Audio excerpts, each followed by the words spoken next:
You won't believe what happened when 34-year-old nurse Jessica Martinez was driving home from her night shift and spotted the tiniest, most heartbroken German Shepherd puppy sitting alone on the side of a busy highway in Texas. This wasn't just any abandoned puppy. When Jessica looked into his eyes, she saw a sadness so deep that she pulled over immediately, changing both of their lives forever. But what she discovered about this puppy's past when she took him to the vet the next day left her in complete shock, and explained why he was the saddest little dog anyone had ever seen. The puppy had been through something so traumatic that most people would have given up on him, but Jessica's determination to heal his broken heart led to the most incredible transformation you've ever witnessed. And what happened over the next 6 months will restore your faith in the power of love, and prove that sometimes, the most damaged souls just need someone who refuses to give up on them. Get ready for the most emotional rescue story, one that will have you crying tears of both heartbreak and joy.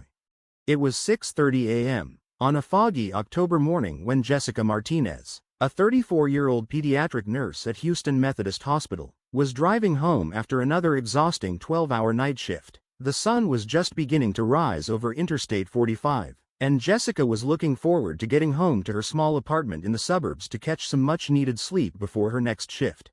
As she drove through a rural stretch of highway about 30 miles outside Houston, something caught her attention in her peripheral vision. At first, she thought it might be debris or a small animal that had been hit by a car, but as she got closer, Jessica realized it was something that made her heart skip a beat.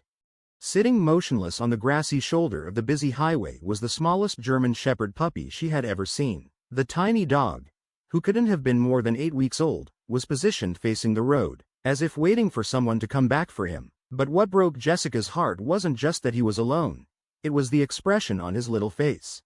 The puppy's ears drooped completely down, his head was lowered in defeat, and his entire tiny body seemed to radiate a sadness that was almost human in its depth. He wasn't crying, wasn't moving, wasn't even looking around for help. He was just existing in what appeared to be complete despair. Jessica immediately pulled her Honda Civic onto the shoulder about 50 feet ahead of the puppy, put on her hazard lights, and got out of the car. As a pediatric nurse, she had developed a keen instinct for recognizing trauma, and everything about this puppy's body language screamed that he had been through something terrible. "Hey there, little guy," Jessica called softly as she approached, using the same gentle tone she used with her most frightened young patients at the hospital. "What are you doing out here all by yourself?" The puppy looked up at her with the most devastating eyes Jessica had ever seen. They were dark brown, almost black, and filled with a sadness that seemed impossible for such a young animal to carry. He didn't run toward her, seeking help, and he didn't run away in fear. He just sat there, as if he had given up on the idea that anything good could ever happen to him again. Jessica knelt down about 5 feet away, not wanting to frighten him further. She could see he was a purebred German Shepherd with the classic black and tan coloring, but he was severely underweight. His ribs were visible through his thin coat, and his fur was matted and dirty. Most concerning of all, there were several small cuts and scrapes on his legs and face that looked recent. "You're safe now, sweetheart," Jessica whispered, slowly extending her hand toward him. "I'm not going to hurt you. I'm here to help." The puppy sniffed her hand tentatively, but there was no tail wagging, no excitement, no typical puppy enthusiasm. It was as if all the joy had been drained out of him, leaving behind only a hollow shell of what a puppy should be. Jessica carefully scooped the tiny dog into her arms, and he didn't resist at all. In fact, he seemed to collapse into her embrace with what could only be described as relief mixed with exhaustion. As she carried him to her car, Jessica could feel his little heart beating rapidly against her chest, and she made a silent promise that whatever had happened to this precious baby, she would do everything in her power to help him heal.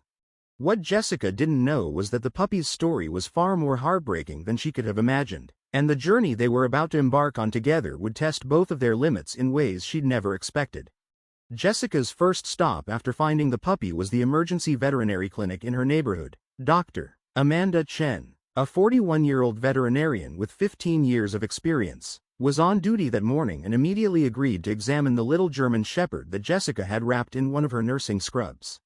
"What's his name?" Dr. Chen asked as she began her examination. "I don't know yet," Jessica replied, gently stroking the puppy's head as he lay motionless on the table. "I just found him on the highway about an hour ago. He was just sitting there alone, looking like he'd given up on life. Dr. Chen's expression grew increasingly concerned as she examined him. The puppy, who weighed only 12 pounds when he should have weighed at least 18 for his age, showed signs of severe neglect and possible abuse. But what worried her most wasn't his physical condition. It was his complete lack of response to anything happening around him. This level of withdrawal in such a young puppy is extremely unusual, Dr. Chen explained to Jessica. Puppies are naturally curious and resilient. For him to be this shut down emotionally suggests he's experienced significant trauma. The blood work revealed that the puppy was severely malnourished and dehydrated, but otherwise healthy. However, when Dr. Chen used a microchip scanner, they discovered something that would change everything they thought they knew about his situation. He's microchipped, Dr. Chen announced. Reading the scanner, the chip is registered to a family named the Hendersons in Beaumont, Texas. Let me call them right away. Jessica felt a mixture of relief and anxiety as Dr. Chen dialed the number. The puppy had a family looking for him, good news. But given his condition, she was worried about what kind of home he might be returning to. The phone call that followed was devastating. Mrs. Linda Henderson, a 67-year-old woman, answered the phone with immediate emotion when Dr. Chen explained they had found a German Shepherd puppy with their microchip information. "Oh my God, you found Buddy," Mrs. Henderson exclaimed through tears. "We've been searching for him for 3 weeks. Please tell me he's okay." Dr. Chen's expression darkened as Mrs. Henderson explained what had happened. The puppy, whose name was Buddy, had belonged to Mrs. Henderson's 16-year-old grandson, Tyler, who had been killed in a car accident a month earlier. Tyler had been driving to his part-time job when another driver ran a red light and struck his car. Tyler loved that puppy more than anything in the world. Mrs. Henderson sobbed over the phone. "We got Buddy for his birthday just 2 months before the accident. After Tyler died, Buddy stopped eating, stopped playing, stopped being a puppy. He would just lie in Tyler's room and cry. Then, 3 weeks ago during the funeral service, someone left our back gate open, and Buddy disappeared. We think he went looking for Tyler." Jessica felt tears streaming down her face as she listened. The puppy's profound sadness suddenly made perfect sense. He wasn't just abandoned, he was grieving the loss of his best friend, the person who had loved him most in the world. "Mrs. Henderson," Dr. Chen said gently, "I need to tell you that Buddy is in very poor condition. He's severely underweight and appears to be suffering from depression. He's going to need intensive care and possibly behavioral therapy."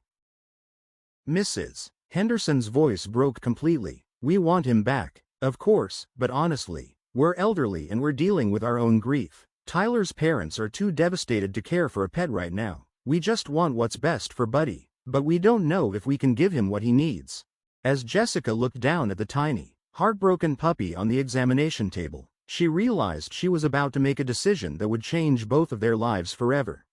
After a tearful conversation with the Henderson family, it was decided that Jessica would foster Buddy while they determined the best long-term solution for his care. Mrs. Henderson was grateful that someone with medical training was willing to help, and Jessica's heart had already become completely attached to the grieving puppy. Bringing Buddy home to her one-bedroom apartment was like caring for a patient suffering from severe depression. For the first week, he barely moved from the corner where Jessica had set up a comfortable bed for him. He would eat only when Jessica hand-fed him small amounts, and he showed no interest in toys, treats, or any of the typical things that bring joy to puppies. Jessica, drawing on her experience as a pediatric nurse, understood that healing trauma takes time and patience. She established a gentle routine for Buddy, speaking to him constantly in soft, reassuring tones, just as she did with her young patients at the hospital. "It's okay to be sad, Buddy," she would tell him during her days off, sitting nearby. "Tyler loved you very much, and it hurts when someone we love can't be with us anymore. But you're safe now, and you don't have to be alone." Dr. Rebecca Martinez, a veterinary behaviorist Chen had recommended, made house calls to work with Buddy. She explained to Jessica that animals, especially intelligent breeds like German Shepherds, are capable of complex grief that can manifest very similarly to human depression. Buddy formed a powerful bond with Tyler during a critical developmental period. Dr. Martinez explained during one visit, in his mind, Tyler was his entire world. When Tyler disappeared, Buddy's world ended. Without his owner, he's lost his sense of security, purpose, and identity. The breakthrough came in the third week. Jessica had been working a particularly difficult shift at the hospital, caring for a young patient who reminded her strongly of what Tyler might have been like. When she came home exhausted and emotionally drained, she found herself sitting on the floor next to Buddy's bed and breaking down in tears. "I know you're hurting, and I wish I could take your pain away," she whispered through her sobs. "I see kids at work who are scared and hurting, and sometimes I feel helpless, just like I do with you." For the first time since she'd found him, Buddy lifted his head and looked directly at Jessica. Then, in a moment that would forever change their relationship, he slowly crawled over to her and placed his tiny head on her lap. It was as if he recognized a kindred spirit, someone else who carried the weight of caring for others, someone who understood pain and loss. From that moment on, Buddy began to show small signs of improvement. He started following Jessica around the apartment, always staying close, but never demanding attention. When she studied for her nursing certifications, he would lie beside her chair. When she cooked dinner, he would sit quietly in the kitchen doorway, watching her every move. Jessica began incorporating Buddy into her daily routines, talking to him about her patients without violating confidentiality, and letting him feel like he still had a purpose and a place in someone's life. Of course, and her own struggles with the emotional demands of pediatric nursing, she found that caring for Buddy was actually helping her process her own work-related stress and trauma. "You know what, Buddy?" Jessica said one evening as they sat together on her small balcony, watching the sunset. "I think Tyler sent you to me for a reason. Maybe you needed someone who understands that healing takes time, and maybe I needed someone to remind me that love is worth fighting for, even when it hurts." Buddy's tail gave the smallest wag she had seen since finding him, and Jessica knew they were finally beginning to heal together. 3 months after rescuing Buddy, Jessica had settled into a comfortable routine with the young German Shepherd, who was slowly but surely coming back to life. He had gained weight, his coat was shiny and healthy, and though he was still quieter and more serious than most puppies his age, he had begun to show moments of playfulness and joy. Jessica had started taking Buddy to visit her patients at the hospital as part of a therapy animal program. His gentle, calm demeanor made him perfect for comforting sick children. There was something about his own experience with loss that seemed to help him connect with kids facing their own medical battles. One Tuesday evening in January, Jessica received a phone call that would turn her world upside down once again. Mrs. Henderson's voice trembled with emotion as she delivered news Jessica never saw coming. "Jessica, I have something important to tell you about Tyler," Mrs. Henderson began. "We just found out that Tyler had been keeping a journal. His mother finally felt strong enough to read it. What we discovered, well, it explains so much about Buddy." Jessica felt her heart race as Mrs. Henderson continued. Tyler was planning to train Buddy as a therapy dog. He'd been researching programs where dogs visit hospitals to help sick children. You see, Tyler had leukemia when he was 12, and he spent months in the children's cancer ward. He wrote in his journal that he wanted Buddy to help other kids the way the therapy dogs helped him during treatment. The revelation hit Jessica like a physical blow. Tyler had survived childhood cancer only to die in a car accident at 16. But his dream of helping other children through Buddy was happening anyway, in ways no one could have planned. "There's more," Mrs. Henderson continued, her voice breaking. "Tyler had already started basic training with Buddy. He taught him to be gentle around medical equipment, to sit quietly beside hospital beds, and to respond to children who were scared or crying. Tyler wrote that Buddy seemed to have a natural gift for knowing when someone needed comfort." Jessica looked over at Buddy, lying peacefully beside her couch, and everything suddenly made sense. His unusual maturity for a puppy, his instinctive understanding of when she was stressed from work, his immediate bond with her young patients. Tyler had been preparing him for exactly this kind of work. "Mrs. Henderson," Jessica said through tears, "I've been bringing Buddy to the hospital where I work. He's been helping children in the pediatric ward. It's like he knows exactly what to do." There was a long pause before Mrs. Henderson spoke again. "Tyler's parents want to meet you and Buddy. They've been following his progress through me. They want to see Tyler's dream coming true. Would that be possible?" The meeting was arranged for the following weekend at a local park. Jessica was nervous about how Buddy would react to meeting Tyler's parents. David and Susan Coleman, but she knew it was important for all of them. When the Colemans arrived, Jessica immediately saw Tyler in his father's eyes and in his mother's gentle smile. They were a couple in their early 40s who carried their grief like a visible weight, but their faces lit up when they saw Buddy. "He looks so much better," Susan whispered as Buddy approached them cautiously. Tyler would be so happy to see him, healthy and helping other children. David knelt down and let Buddy sniff his hand.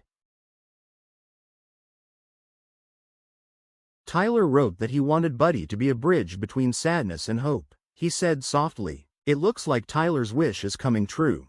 What happened next would prove that some bonds transcend even death, that love has a way of continuing its work through the most unexpected channels. The meeting with Tyler's parents marked the beginning of a beautiful new chapter for everyone involved. After spending the afternoon together, the Colemans made a decision that brought tears to everyone's eyes. They wanted to help Jessica officially adopt Buddy and support his training as a certified therapy dog in Tyler's memory. Tyler would want Buddy to stay with someone who understands his mission, Susan Coleman said as they sat on park benches, watching Buddy play gently with some children who had approached. "You've given him the love and purpose that Tyler dreamed of. We want to help make Tyler's vision a reality." Over the next 6 months, the Colemans funded Buddy's professional therapy dog training, while Jessica adjusted her work schedule to accommodate their new mission. The transformation in Buddy was remarkable, as he began fulfilling his purpose of helping others. The last traces of his depression disappeared, replaced by a quiet confidence and gentle joy that touched everyone who met him. Dr. Chen, who had been following Buddy's progress since that first day, was amazed by his development. "I've never seen a dog recover from trauma so completely," she told Jessica during one of their regular checkups. "It's like helping others helped him heal himself." Buddy excelled in his therapy training, showing an intuitive understanding of hospital protocols and an uncanny ability to sense which children needed comfort most. His trainer, Mark Rodriguez, a certified therapy animal instructor, said Buddy was one of the most naturally gifted therapy dogs he had ever worked with. "It's almost like he was born for this work," Mark observed during one of their sessions. "He has this ability to match his energy to exactly what each child needs, playful with kids who need distraction, calm with those who are scared, and gentle with those who are in pain." When Buddy officially became a certified therapy dog, the ceremony was held at Houston Methodist Hospital. Tyler's parents, Mrs. Henderson, and many of the children and families Buddy had already helped were in attendance. Jessica had created a special harness for Buddy with a small patch that read Tyler's legacy alongside his official therapy dog credentials.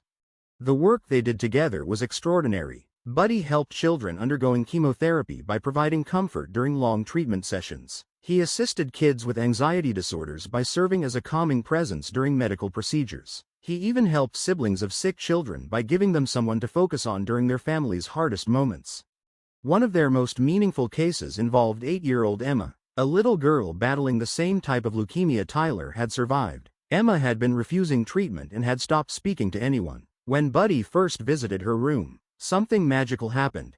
She reached out to pet him and whispered her first words in weeks. "Hi, pretty puppy."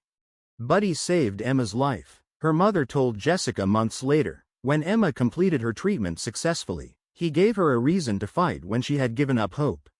2 years after finding Buddy on that highway, Jessica established the Tyler Coleman Foundation for Pediatric Therapy Animals. With Buddy as their first certified therapy dog, the foundation has since trained 12 other therapy dogs and serves children's hospitals across Texas. Every evening, Jessica and Buddy returned to their apartment where photos of Tyler lined the mantel, pictures the Colemans had given them, showing Tyler and baby Buddy together during their brief but powerful time as best friends. "You know what, Buddy?" Jessica would say as they settled in for the night. "Tyler's love for you didn't end when he died. It just found a new way to help heal the world, one child at a time." Buddy's response was always the same, a gentle nuzzle and a tail wag that seemed to say he understood that their work together was the greatest tribute they could give to the boy who loved him first. If Tyler, Jessica, and Buddy's incredible story of healing and purpose touched your heart, remember, sometimes our greatest pain can become our greatest gift to others. Their story proves that love never truly dies, it just finds new ways to make the world better. Consider supporting therapy animal programs in your area or volunteering with organizations that help children facing medical challenges. Share this story to remind others that even in our darkest moments, we can choose to be a source of light for someone else. Subscribe for more incredible stories that prove love, hope, and healing can triumph over any tragedy. And remember, sometimes the most broken hearts are exactly what the world needs to help others heal. If this tale moved you, if you felt the tension, the heartbreak, and the triumph, please support our channel by hitting the like button and subscribing. Your support means the world to us and helps us bring more thrilling, emotional, and inspiring stories your way. Leave a comment below and let us know what you think. Do you believe dogs have an extraordinary sixth sense? Share your thoughts and personal stories with us. Thank you for watching, and we'll see you in the next video.